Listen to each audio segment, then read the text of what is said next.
Game time, tuonavyo sisi.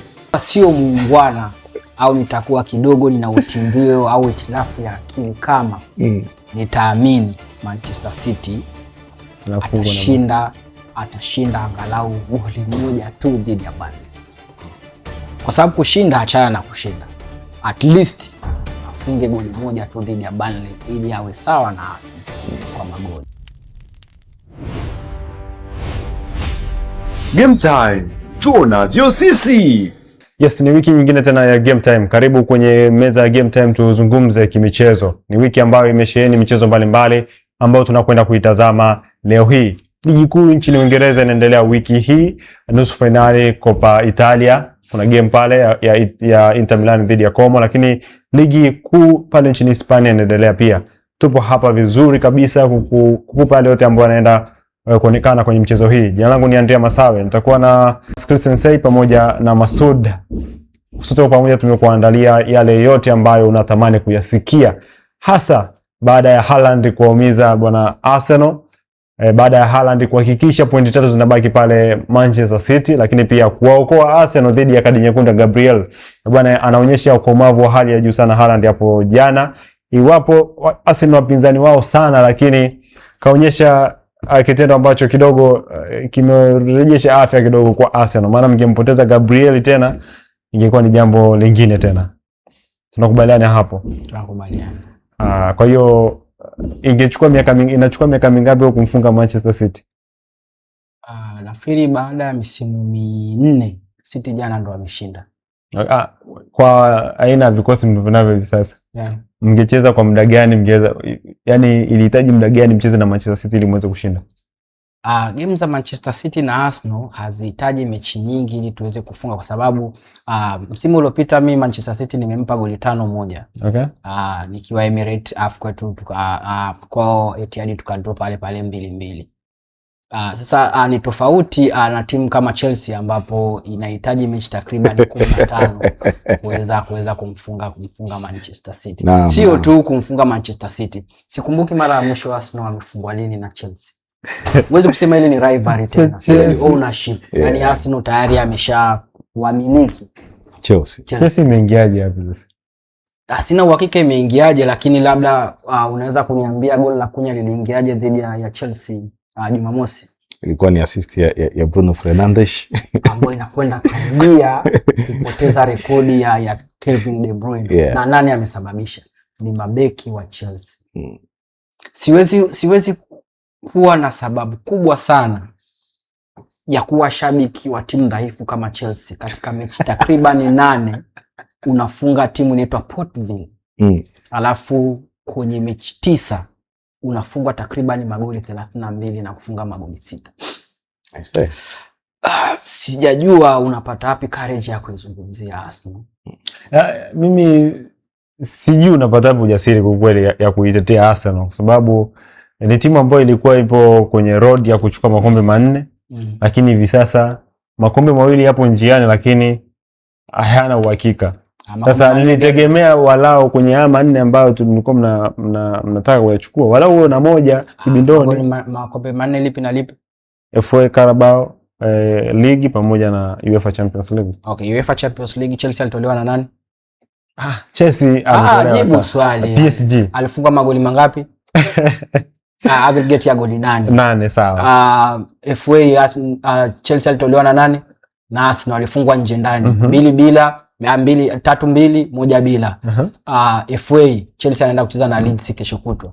Ligi nyenye ni wangapi? Mna pointi 48. Arsenal na pointi 70. Tuizungumzie Arsenal. Tuizungumzie Arsenal. Ukizungumzia Arsenal haichezi yenyewe. Arsenal na timu nyingine za kucheza nao, mmoja wapo ni Chelsea. Bwana, tuzungumzie michezo ambayo inachezwa wiki hii. Chelsea yupo uwanjani dhidi ya Brighton. Mechi ambayo Chelsea yupo ugenini dhidi ya Brighton. Chelsea ametoka kupokea kichapo dhidi ya Manchester United, lakini pia hana mwendelezo mzuri pale Uingereza. Licha ya kuonyesha performance nzuri dhidi ya Manchester United, lakini wameruhusu goli 1 na wamepoteza alama 3. Wanacheza ugenini dhidi ya Brighton. Brighton ambaye ametoka I think ni moja kati ya timu ambayo ina performance nzuri sana pale Uingereza. Ametoka kucheza dhidi ya Tottenham Hotspur. Dakika za jioni wamesawazisha goli. Tottenham Hotspur ikiwa yupo kwenye eneo hatari kwenda kushuka daraja, ameshindwa kuibuka na ushindi dhidi ya Brighton. Chelsea anakwenda akiwa naye haipo vizuri, yupo in nafasi ya kutafuta nafasi ya kushiriki UEFA Champions League msimu ujao. Nafasi ya Chelsea kwenye mchezo huu unaiona vipi? Kama ilivyo kawaida, Chelsea ni dhaifu sana, kwa sababu kwenye mechi 3 za mwisho alikutana na Brighton, Chelsea hajashinda mechi hata moja. Na sio tu hajashinda, amefungwa mechi zote 3 za mwisho. Na vile vile ukimwangalia Brighton katika mechi 4 za ligi ameshinda mechi 3, kadraw mechi 1 dhidi ya Tottenham Hotspur. Okay. Tukirudi kwa Chelsea kwenye mechi 4 za mwisho za ligi hajashinda game hata moja.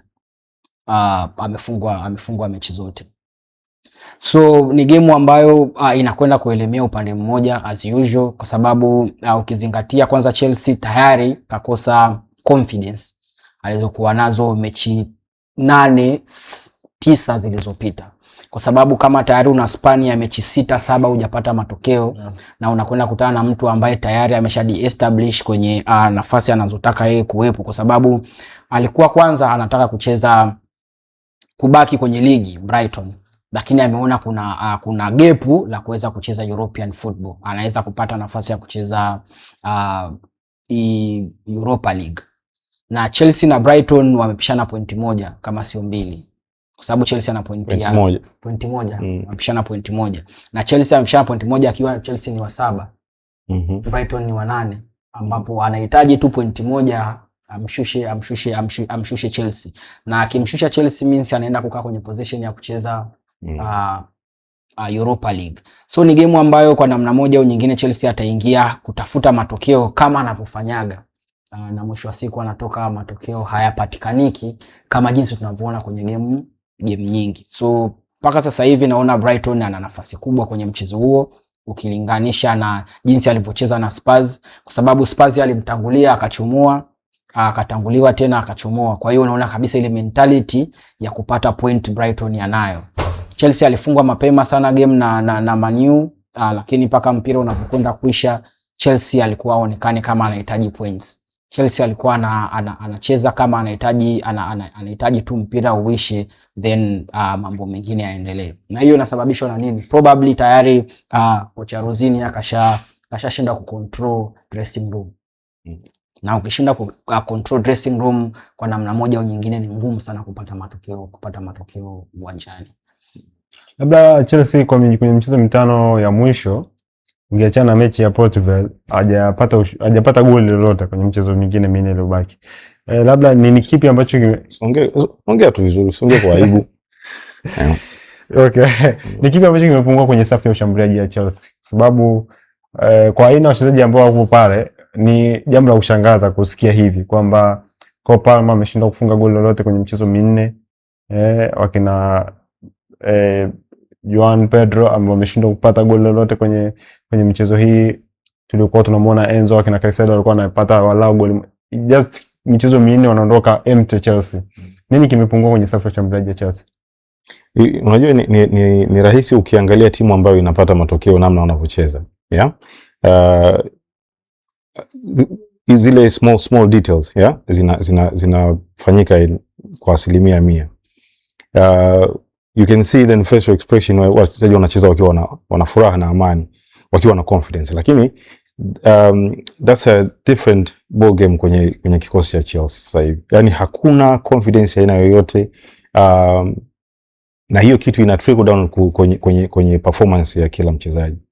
Makosa kibao, umakini uko chini sana, inafanya wachezaji kama kina Cole Palmer wanaonekana viwango vimeshuka, hawapati hata nafasi wanazotengeneza hawazitumii. Lakini backline inaendelea kufanya madudu.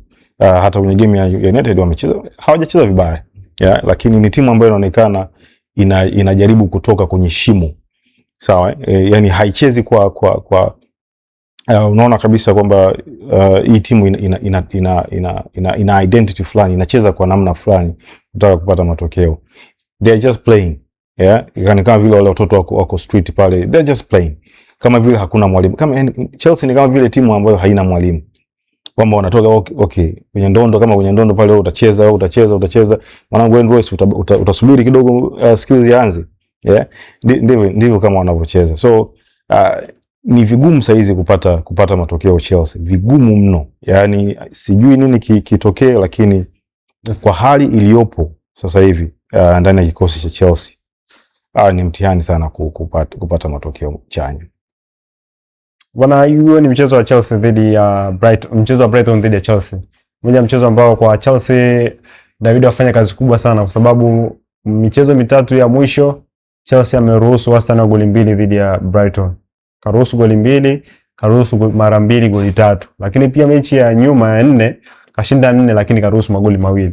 Kwa hiyo ana wastani pia wa kuruhusu magoli 2 kwenye michezo 4 dhidi ya Brighton. Sasa tunaenda kutazama kwenye mchezo huu, na hii ilivyo mbovu hivi sijajua ataruhusu magoli mangapi dhidi ya Brighton. Tunaenda kuangalia mechi ya nusu finali ya Coppa Italia.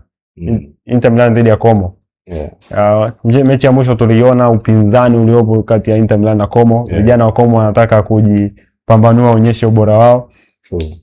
I think kwenye huu mchezo Como ataenda na kwa nguvu zaidi ya ule ambao alionyesha dhidi ya Inter Milan kwenye mchezo wa ligi. Yeah. Of course ni mchezo wa kikombe.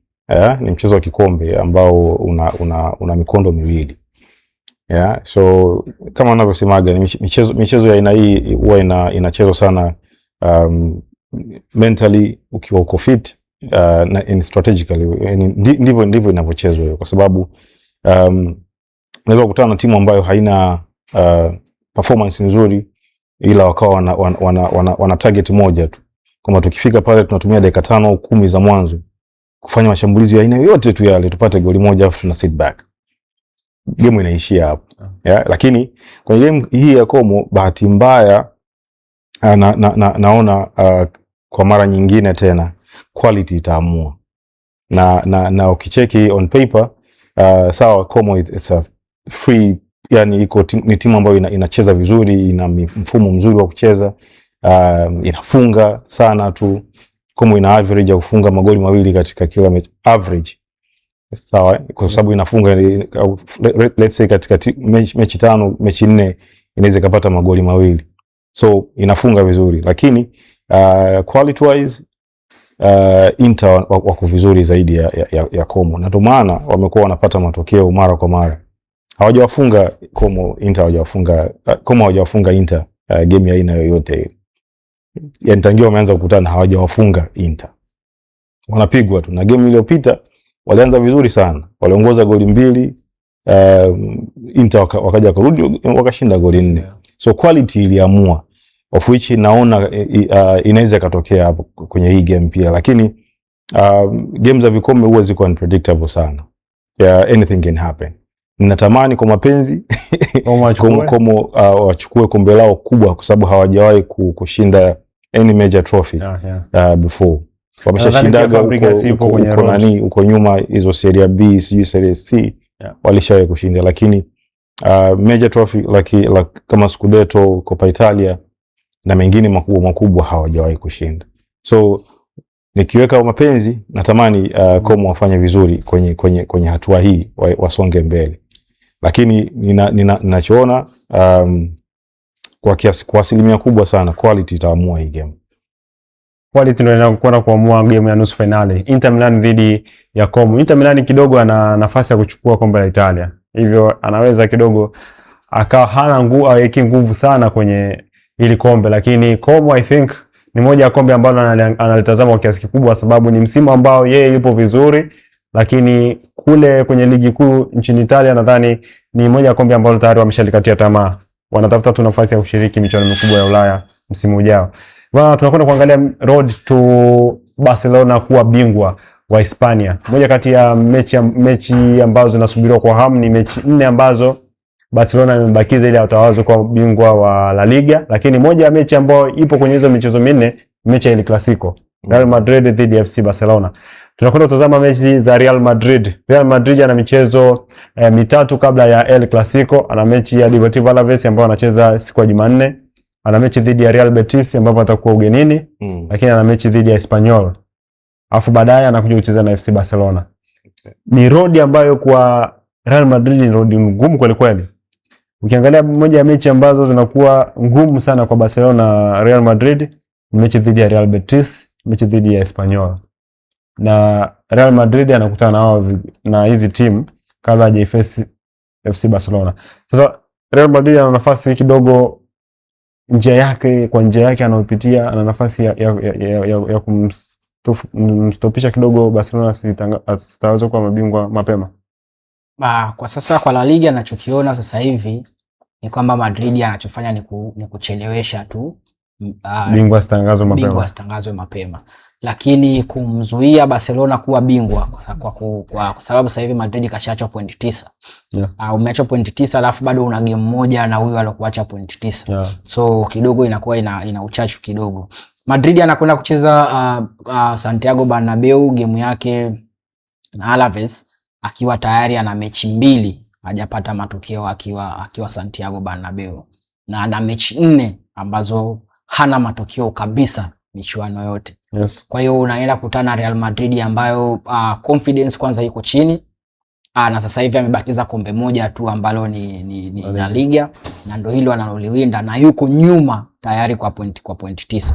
So ukikusanya vifungu vya mechi 3, hizo ni point 9 ambazo kwa namna moja au nyingine inabidi zote accumulate kama anataka kwenda El Clasico akiwa ana cha kutafuta na akiwa hana cha kupoteza kabisa. Inabidi hizi mechi 3 anazozikimbilia kwenda kwenye El Clasico, at least akishapoteza game moja means anaenda kucheza El Clasico akiwa hana tena cha kupoteza. Anaenda kukamilisha ratiba. Lakini kama atajitahidi kuaccumulate point 9 kwenye hizi mechi 3, ataenda na full force kwenye El Clasico kwa ajili tu at least atupunguze point 3 kwenye zile 9 za Barcelona. Only if Barcelona atapoteza mchezo mmoja au miwili kati ya michezo 3 kabla hajafika. Kwa hiyo Madrid ni timu ambayo kwa namna moja au nyingine ina ability ya kufanya hivyo. Alaves, sijui Deportivo, Espanyol, Real Betis ni timu tu ambazo ukiikuta ile Madrid wanaosema inakuaga Champions League, hasa imebadilisha ule mfumo kuipeleka kwenye La Liga, hakuna timu hata moja inaweza kumzuia. Lakini sasa hivi tunakutana na Real Madrid ambayo hata kumfunga Girona Santiago Bernabeu kuna tatizo kidogo, ambapo na nakumbuka kwenye Champions League katoka kwa aggregate ambayo sio mbaya, lakini kafungwa nje ndani. Zamani sana unaona vitu kama hivyo vinatokea kwa Madrid, japo vimetokea misimu 2 mfululizo, lakini ukija kuviangalia acha hiyo misimu 2 mfululizo kuenda nyuma, Madrid alikuwa hawezi kumfunga nje ndani.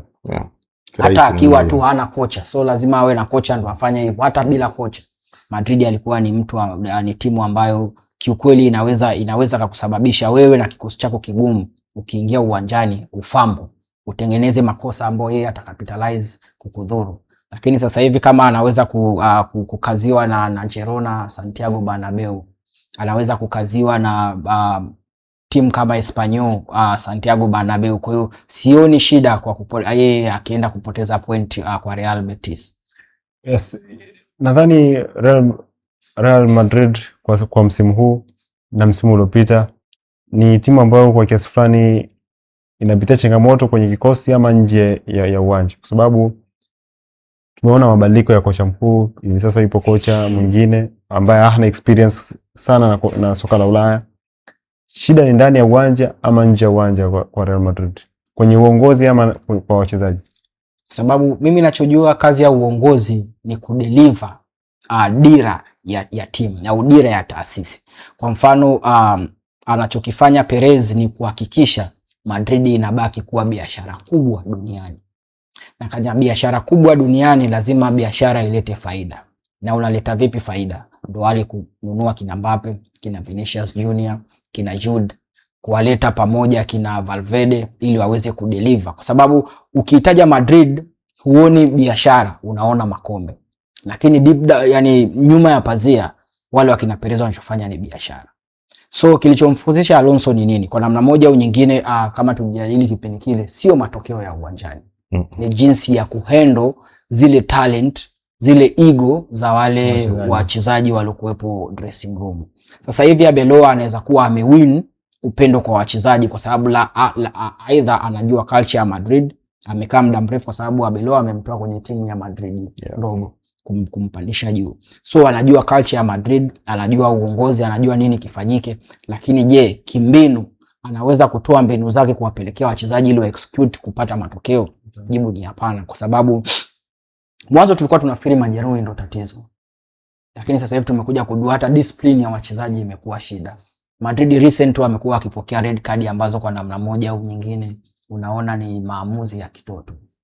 Kwa mfano red card ya Carvajal, red card juzi ya Camavinga. Ya na unaona kabisa hata ile pattern za wachezaji. Vinicius anamfukia Jude Bellingham uwanjani wakati game inaendelea, kwa sababu tu Jude Bellingham aliomba mpira kwenye position ambao Vinicius hakuona kama anastahili kumpa pasi, akisema kwamba karibia nusu ya dakika Jude anazunguka tu uwanjani, hana anachokifanya, lakini analalamika hajapewa pasi sehemu ambayo ilikuwa ngumu kumpa pasi. Means wenyewe kwa wenyewe kuna shida. Sidhani kama tatizo hasa ni uongozi au ni kikosi kilichokuwepo. Nafikiri zile mbinu za kocha kuwapa wachezaji na kwenda kuvifanya uwanjani, tatizo linaanzia hapo. Probably kikosi cha Madrid ni kikubwa kuliko Abelo. Kuliko kocha wa Madrid. Kocha leo hivi sasa. Yep. Bana, hiyo ni michezo ya Real Madrid. FC Barcelona bana amebakiza michezo mitatu kabla ya kuelekea El Clasico. Na Barcelona kwenye El Clasico atakuwa nyumbani tujue. Amebakiza game na Getafe, Osasuna pamoja na Getafe, Osasuna pamoja na Celta Vigo. Anaanza na Celta, afu Getafe, afu Osasuna, afu ndo El Clasico. Ni michezo ambayo kwa Barcelona mimi binafsi naona ni michezo ambayo anaenda kujiokotea ukiachana mechi ya Osasuna. Unaweza kusema hivyo. Ni rahisi kusema hivyo kwa sababu ya utofauti wa quality ya hizi team. Barca na hizo timu zingine ulizosema ziko tofauti sana. Ni mbingu na ardhi, lakini kwa sasa hivi nadhani Barca wamebakiza La Liga peke yake. Ndio ni kombe ambalo ni prestige ambalo wanaweza wakachukua. Wametolewa na Atletico kwenye UEFA, kwa hiyo ni kule pia walikuwa wanatamani kufika mbali na probably kuchukua. Nadhani walikuwa wanaamini kabisa kwamba walikuwa wana uwezo huo wa kufika finali ya Champions League, lakini haijawa hivyo. Kwenye ligi wamemwacha Madrid point 9. Point 9 ni nyingi sana, zimebaki game 7. Kana kwamba Madrid akishinda game 4 Barca akishinda game 4 mfululizo zilizobaki hizi mfululizo, anatangazwa bingwa kabla ya mechi 3 zilizokuwa zimebaki. Kwa hiyo ni kasafari ambapo nadhani anaweza akapambania kuwafanya, lakini kama ulivyosema, mimi pia issue yangu sio issue actually kidogo ambacho naona inaweza kuleta shida ni game yake na Osasuna, kwa sababu Osasuna wamekuwa ni Real Mallorca wamekuwa ni spoilers sana wa hizi timu kubwa za La Liga. Celta Vigo recently wamekuwa nyanya mno. Wamepigwa nje ndani na kwenye Europa League na Freiburg kwa toto ya goli 6. Na nimeangalia game zote mbili, yani they were nowhere to be found. Getafe hawana msuli huo, japokuwa watakuwa nyumbani. So naona game ya El Clasico inaweza ikaja kuamua nani anakuwa bingwa, kwa sababu pia naamini Madrid watacheza kana kwamba wacha tucheze game zetu, wacha tuchukue pointi zetu, sawa zilizo katika game zote zilizobaki, then ya upande wa pili tuwaachie wenyewe watakavyofanya. So ni swala la kusubiri, lakini natamani sana iwe hivyo, kwamba Barca ashinde game zake 3 hizi zinazokuja na Madrid ashinde game zake hizi 3.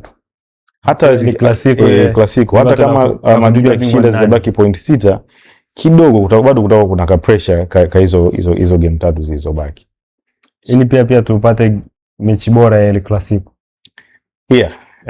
Tupate mechi bora, japo El Clasico huwa ni El Clasico tu, yani derbies, rivalries, zile domestic rivalries zinakuwa hazinaga muamana. Yani hivi ukiangalia ina vikosi ambavyo vipo kwa pande zote mbili, Barcelona na Real Madrid, mzani utaelemea wapi zaidi? Kwa sasa Barca wanaonekana wako more structured than Real Madrid. Yameongewa mengi kutokana na kikosi cha Real Madrid. Wana uwezo mkubwa wa kufanya chochote kwa wachezaji walionao, lakini kuna vitu vinajitokeza ambavyo vinanyong'onyeza effort wanayoitoa kutafuta matokeo chanya. Vitu kama hivyo, small issues ambazo za kupata red card kama Vinga ni mara ya 3 sijui ya pili anapata red card ambazo hazina mantiki, ujinga kama huo. Lakini issue pia ya Mbappe na Vini. Issue ya Mbappe na Vini pia imekuwa inaonekanika kwa muda mrefu sana. Namna wanavyocheza, kwa sababu wote ni kama vile ile timu haina kiongozi wa ndani ya uwanja, sio kiongozi wa nje, kiongozi wa ndani ya uwanja. Nadhani uko kama kipindi cha timu ina mtu kama Toni Kroos, huwezi kukuta Vini anamshautia mtu, kwa sababu kuna kiongozi mule ndani. Sergio Ramos, wale ndo waongeaji, wewe utakiwa kupiga kelele. Sawa, unaweza kulalamika ndio kwa sababu umefanywa foul, lakini si kwa tabia kama zile za kuonyeshana baina ya mchezaji na mchezaji.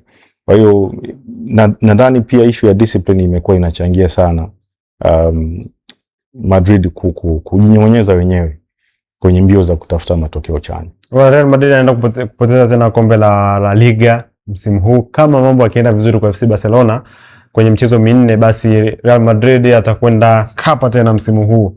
Msimu wa pili mfululizo anakwenda kapa Real Madrid, endapo matokeo yakawa mazuri kwa FC Barcelona. Yes bwana, ni ligi kuu ya pale nchini Hispania ambayo inaendelea wiki hii, na ni wiki ambazo kwa namna moja nyingine tunakwenda kumjua bingwa wa Hispania ni nani. Bwana, tunaenda pale, tunarudi Uingereza kidogo. Manchester City atakuwa uwanjani dhidi ya Burnley. Ni mechi ambayo kwa Manchester City ni ngumu kumuona anapoteza mechi dhidi kama ya Burnley, kwa aina ya kikosi ambacho Burnley anacho, lakini pia nafasi ambayo Manchester City yupo. Ametoka kumfunga mpinzani wake Arsenal goli 2-1, anakwenda kucheza dhidi ya Burnley, mechi ambayo yeye anaiangalia kama ni mechi ya kumsogeza aongoze ligi. Ana goli 1 nyuma ya Arsenal. Unamuona Manchester City akiongoza ligi wiki hii? Tuanzie hapo. Ni kiukweli nitakuwa sijui nitumie neno gani.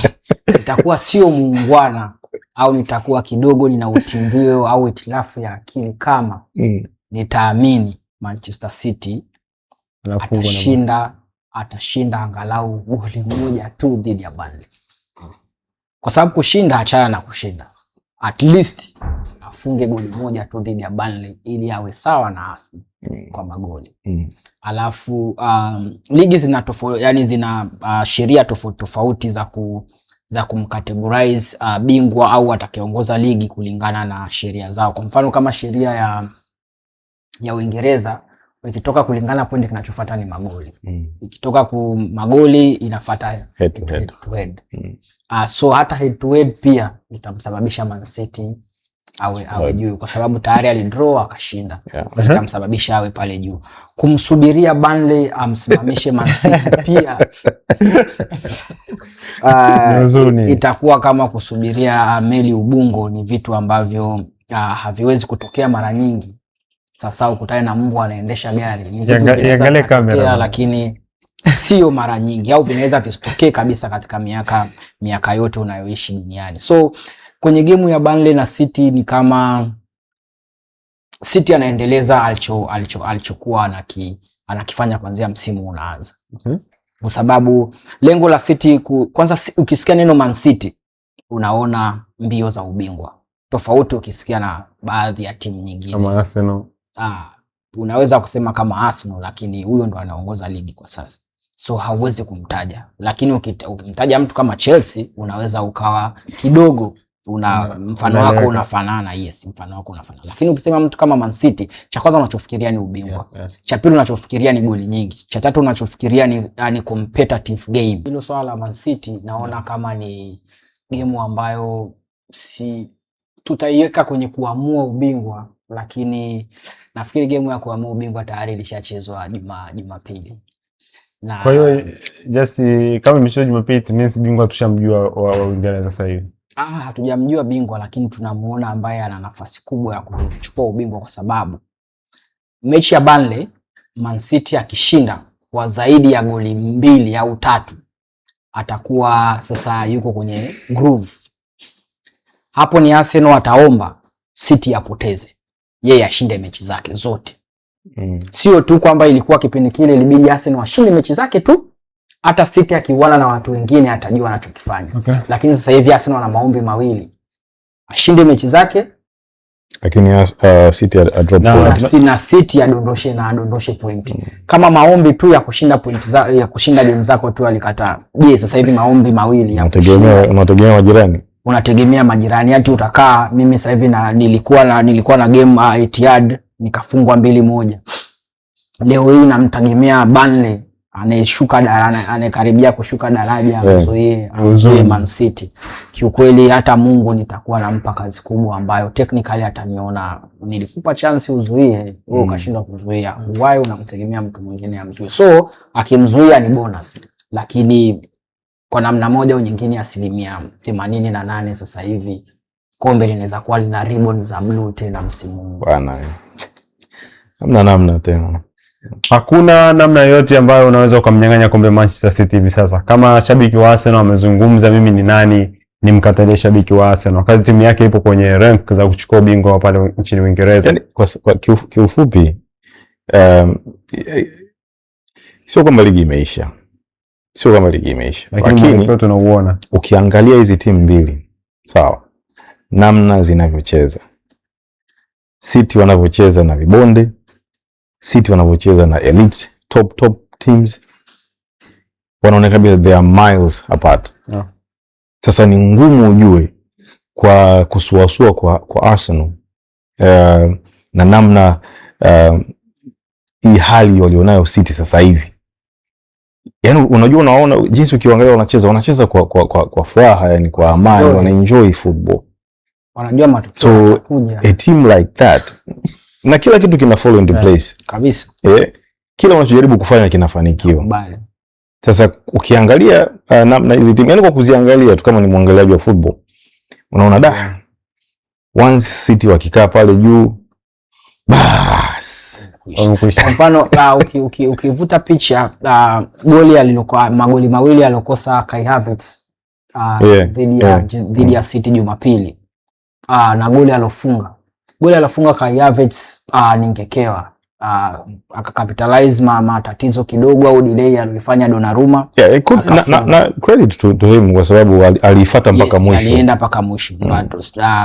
Forward au striker anapaswa kufanya hivi. Ukiangalia goli alokosa pasi ya Martin Odegaard, unaweza ukasema ile pasi haikuwa nzuri, lakini kwa sehemu alokuepo Kai Havertz ni sehemu ya kufunga kila siku ya wiki kama ni siku nzuri za kazi.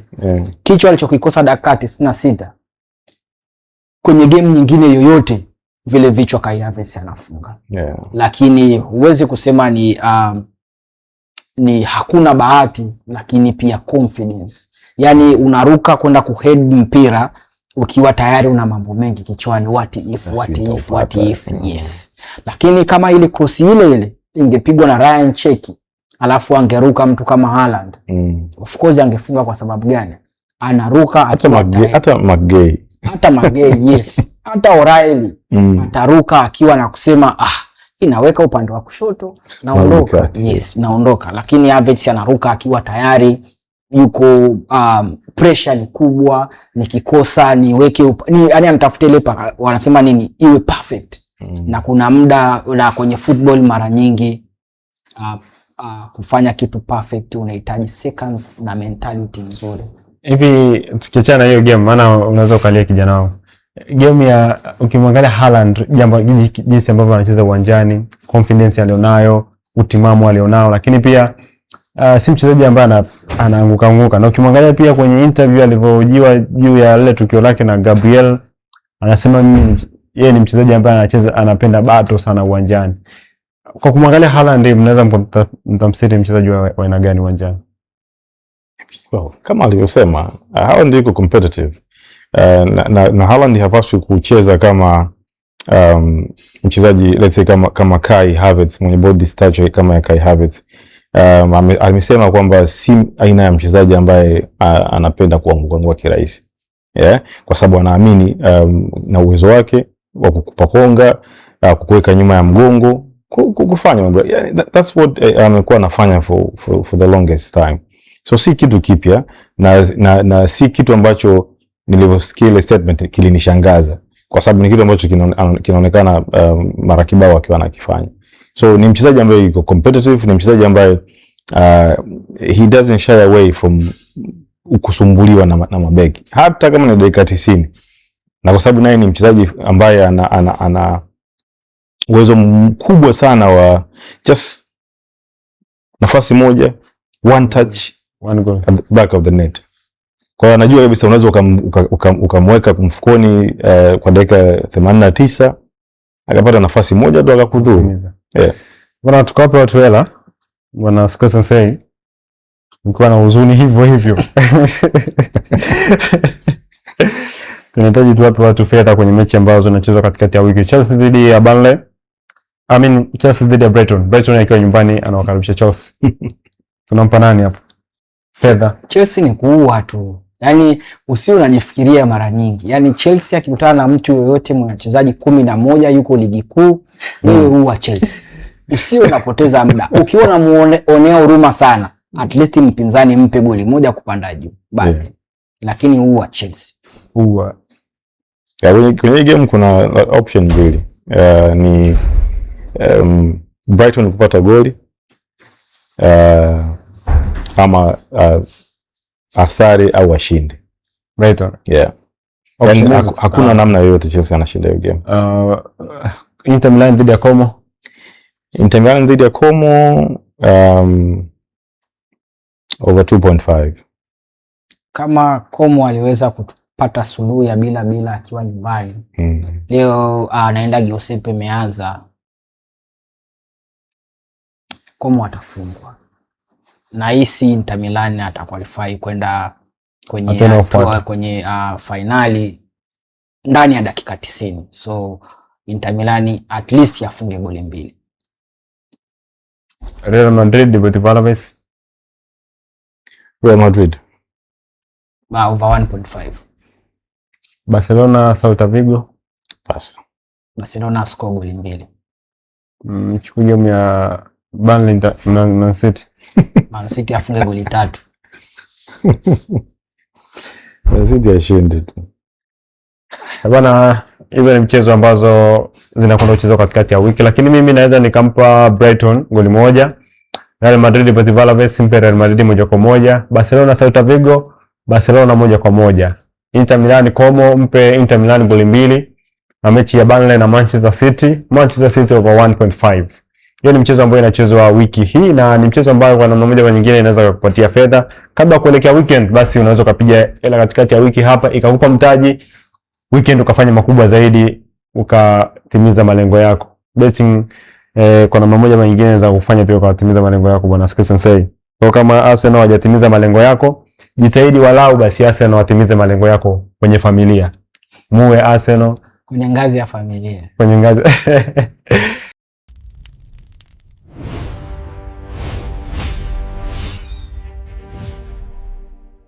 Bwana, unaweza kutufuatilia kupitia mitandao ya kijamii Instagram, Facebook, Twitter kwa jina la Dimbani Connect. Utakutana clip za game time huko, lakini pia episode nzima unipata pale YouTube. Search Dimbani Connect, unatupata pale game time tukiwa tumekaa vizuri, tunang'aa, tunakupa kile ambacho unakihitaji kwenye mechi kubwa barani Ulaya. Jina langu ni Andrea Masawe. Instagram unaweza kunipata kwa jina la Andrea_Masawe 14. Bwana Skills Sensei unaweza kumpata kwa Skills_Sensei Instagram, Twitter hivyo Skills_Sensei. Masud Mswahili unaweza kumpata Instagram kwa jina la I am_Masud, Twitter Masud Junior. Hao ni wana wa game time ambao tulikuwa nao leo hii. Unaweza kuwafuatilia kwenye mitandao ya kijamii, mkachangia mada mbalimbali za kimichezo, ukaweka comment yako pale na mambo yakaenda vizuri kweli kweli. Uwe na wakati mwema.